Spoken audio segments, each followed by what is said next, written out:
Hi, everybody. This is Dr. Johnny, and welcome to the video blog. And today I have an old friend of mine who I'm really delighted to introduce to my audience. She goes by Fit Chef Katy, and she really, right, which is a great, it's fitchefkaty.com. Try saying that 10 times.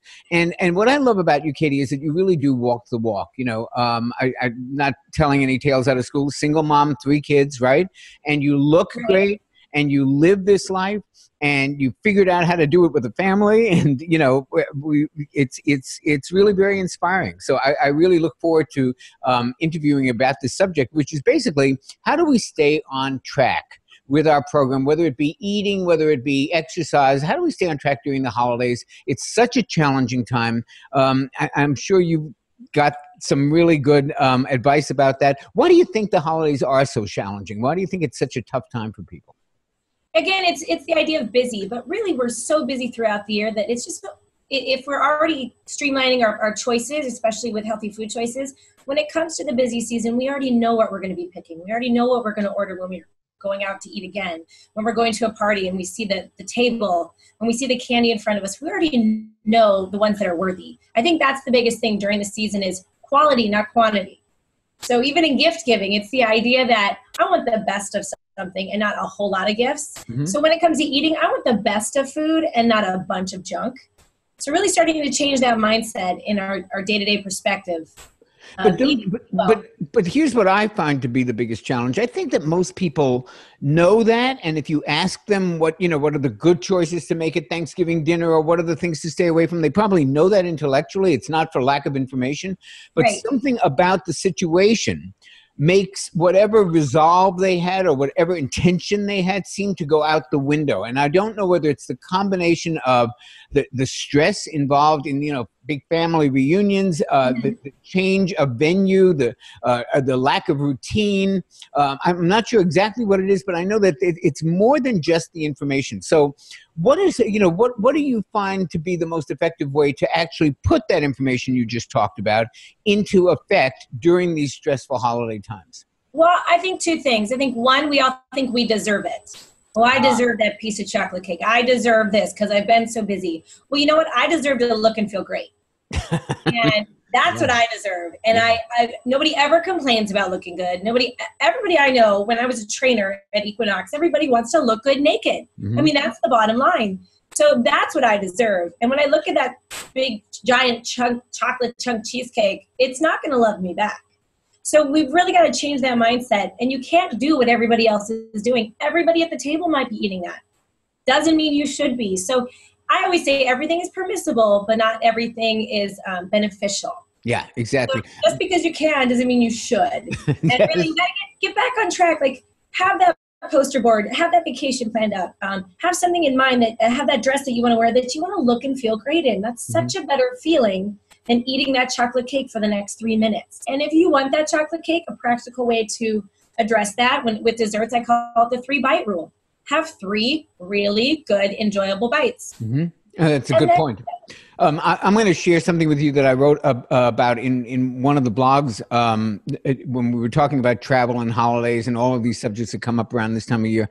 A trick that I found to be very useful, and I think it's kind of based on what you're talking about right now, which is, we all know about how valuable the food diary is and keeping track of what you eat. But what I suggest to people, and I'd love to know what you think about this, is that they do what I call a proactive food diary. In other words, they visualize first exactly what they're going to eat, and then they actually write it down at the beginning of the day. So if you know you're going to Thanksgiving dinner, and you know there's going to be 30 dishes, your Tanta Elka is going to bring in the lemon meringue pie, and this one's going to bring in the chocolate.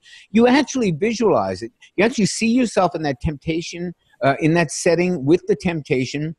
You visualize what's going to be available, and you actually pre-plan what you're going to eat. Like you said, the 3-bite rule. But what I found is that the 3-bite rule is harder to put into effect when you're in the moment, but on the morning of the dinner, when you're thinking about it and your appetite isn't, the juices aren't flowing, and you're not smelling the chocolate chip cookies, and you're not in the minute of that temptation, it's easier to kind of pre-plan. And something about visualizing and actually planning it in advance seems to make it more likely to occur. What do you think about that?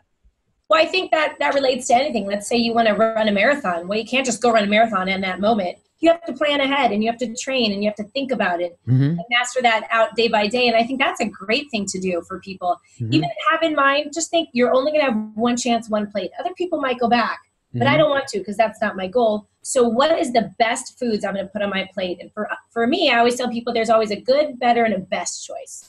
So fill your plate. First, look through everything, right? Scan it out. Scan out what's going to be, okay, that I really, really want the scalloped potatoes, but that's not loving me back. So we'll just keep that in mind.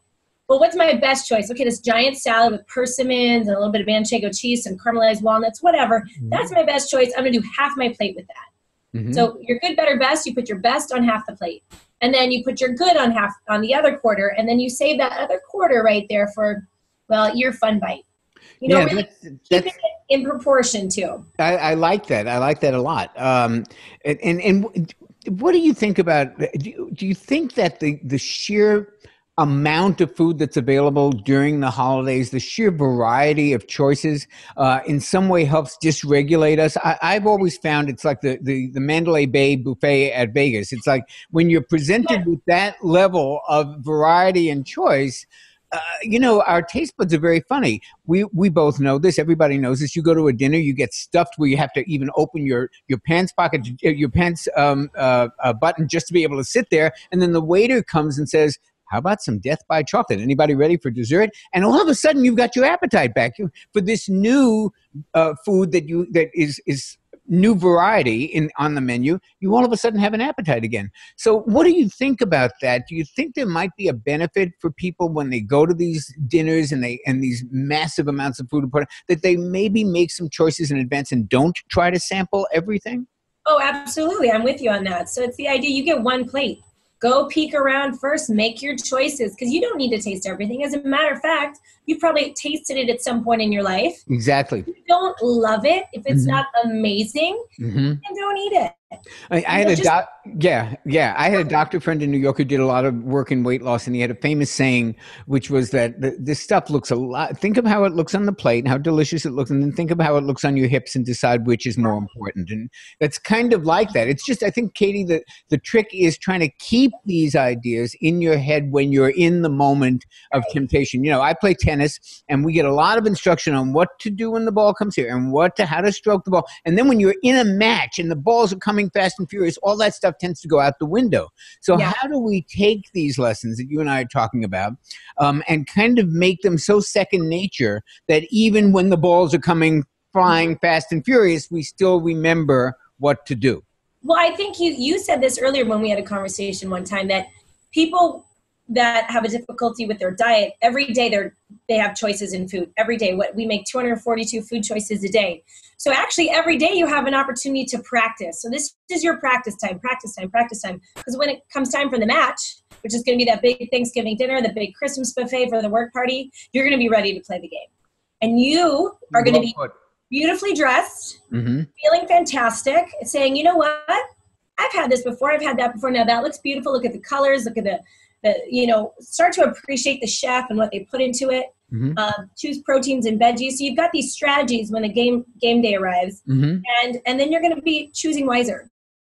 Yeah, it's kind of like having a playbook for the emergencies. It's kind of like, okay, when I get to that Thanksgiving dinner and I'm going to be confronted with this, here's the playbook. Here's what I'm going to do. And if you have those strategies kind of lined up in advance, I think that you have a better shot at actually executing them. You may have to make some, adjustments on the field like we all do. But if you have those strategies firmly in place, this is the playbook, this is what we're going to do, I think that it increases the odds that you actually do it. Yeah. I really think you've got to change that mentality and have this like self-respect idea that, healthy always loves me back is what I tell people. Oh, I love that saying. Healthy always. Remember here, you heard it. Yeah, it's a great I'm sitting there in front of a processed cheesecake from one of those giant stores, and it was $4.99, so somebody brought it to the party. Nobody in that company loved me enough to care about my my look and my feel. And again, I just don't want a bunch of junk in my trunk. I tell women that all the time. Girl, that's going to put junk in your trunk. Loving you back. You look so good. And we talked off air earlier about vanity as a motivation, and you were saying that there's nothing wrong with that. Talk to us. What are your secrets for looking this good? And I know you have a stressful life. You've got 3 kids. My fiance's got 2 kids. I know what that's like. I can only imagine times, added another 33% to that. So what do you do that keeps you, and by the way, folks, the way she looks now is the way she looks most of the time. This is not specially made up for this video interview. So what's your, if you had to, kind of pin it down to a tip or two, what would you tell people about how important it is to stay looking that good and how you do it?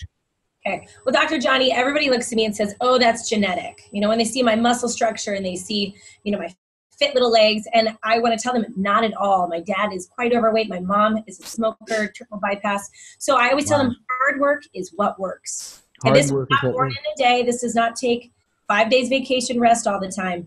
I believe through that, if you're working hard at the gym and in your workouts, if you're sweating, breathing heavy, and sore the next day. So you have to hit one of those 3. So I know a lot of ladies at school that go walking. I think it's more for their jawline because they're yapping. So, there's just things like that. You need to change your workout. You need to be sweating. When I give myself a weight workout, I tell you, I am still sore after my own workouts. And that's a good thing. I think the other thing too is really important. You have to be consistent. So when people say, oh, well, try to work out 3 days a week, that never happens. It turns into 2 or 1. So my thought is I work out every day of my life. Of course I don't because life gets busy. But if I know that tomorrow I need to find a space for a workout, the next day, I pre-plan that and I put it into my calendar with a certain highlighted color because that's important to me. And I believe energy creates energy. Yes. If I don't brush my teeth, how do I feel the next day? Right.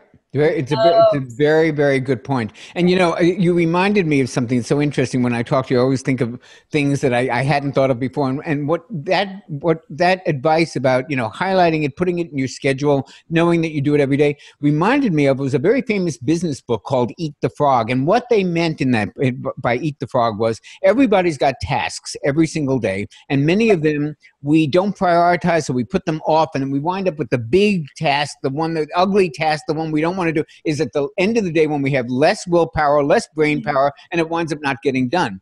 And the idea of Eat the Frog is take that big thing and get it out of the way first.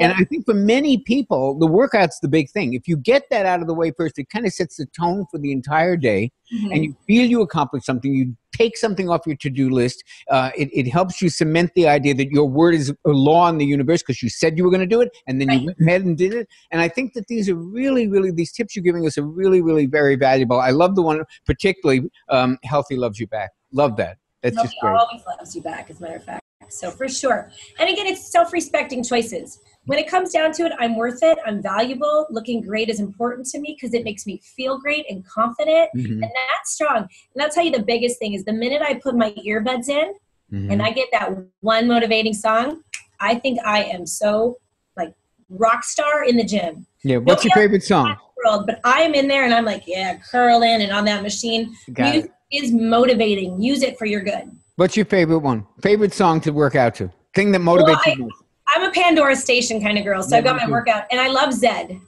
Zed has got some great, the beat gets me moving. I love the words. They're clean. So yeah, definitely. They're a little romantic sometimes, so that makes me all like, oh, that's okay. I get it. Chef Katy, thank you so much. Tell everybody how to reach you and how to find you and get more information. All right, Fit Chef Katy, you can find me at fitchefkaty.com. You can find me at fitchefkaty@gmail. Send me a shout out. Let me know what you need help with. And that's what Dr. Jonny and I are here for. And she's so available and so accessible. I should have mentioned that you also were voted one of the 50 hottest trainers in the United States this year. Is that correct? I was, and my children were embarrassed because I was flexing my muscles. And they go, Mom, put some clothes on. I know. Don't you hate that about children? I know. Thank you so much. Appreciate it. Thank you so much for being with us. It's great talking to you as always. I hope you'll come back again. Of course. Love you guys. Okay. Bye-bye.